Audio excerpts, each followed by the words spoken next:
Assalamualaikum students. Saya Abdi Kumar Army Education System Brosir kelas 8 की जो असा समाजिक सिलसिलो शुरू कयो जाते बताई जेको नंबर ठीक है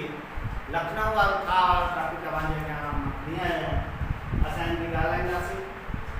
1885 में सेंट्रल मुस्लिम लीग के अंदर कायदे आज़म जेको आहे बादमी शमूलियत कई कायदे आज़म 1905 में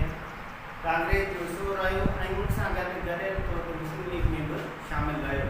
कायदे आज़म 1905 में कांग्रेस के ज़रिए शामिल हो उन 1913 के अंदर हिंदुस्तान के अंदर एक सेमिनार एक कॉन्फ्रेंस घुराई वई जंहिंमें इनके ख़ासि मक़सद सां कायदे आज़म खां हिंदुस्तान कांग्रेस जे तरफ़ां रवानो कयो वियो। उते वञण खां पोइ मौलाना मोहम्मद अली जौहर ऐं सैयद वज़ीर हुसैन जे चवण ते पाण मुस्लिम लीग में शामिल थियो ऐं उन सां गॾोगॾु जेको आहे कांग्रेस सां बि वापसि कयो। 1913 में हिंदुस्तानी शहर लखनऊ में हिकिड़ी कॉन्फ्रेंस मुनक़िद कई वई जंहिंमें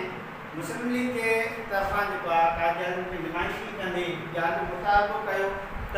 मुस्लमाननि जे लाइ अलॻि चूंडनि जो बंदोबस्तु कयो वञे, मुस्लमाननि जे लाइ अलॻि चूंडनि जो मुतालबो रखियो वियो ऐं इन ठाह खे लखनऊ ठाह जे नाले सां ॼातो वञे ऐं कायदे आज़म जी इन ॻाल्हि खे एक्सेप्ट कयो वियो। अॻिते जेके बि हिंदुस्तान में जेके चूंडूं थियूं उहे अलहदा तौर ते थियूं जंहिंमें मुस्लमाननि खे पंहिंजा नुमाइंदा चूंडण जो हक़ हासिलु थियो ऐं मुस्लमान पंहिंजे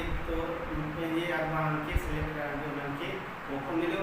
ऐं अहिड़े नमूने सां हिंदुअनि ऐं मुस्लमाननि जा इख़्तिलाफ़ात उन्हनि में बि घटिताई आणण में कायदे आज़म जो हिकिड़ो अहम किरदारु अदा कयो।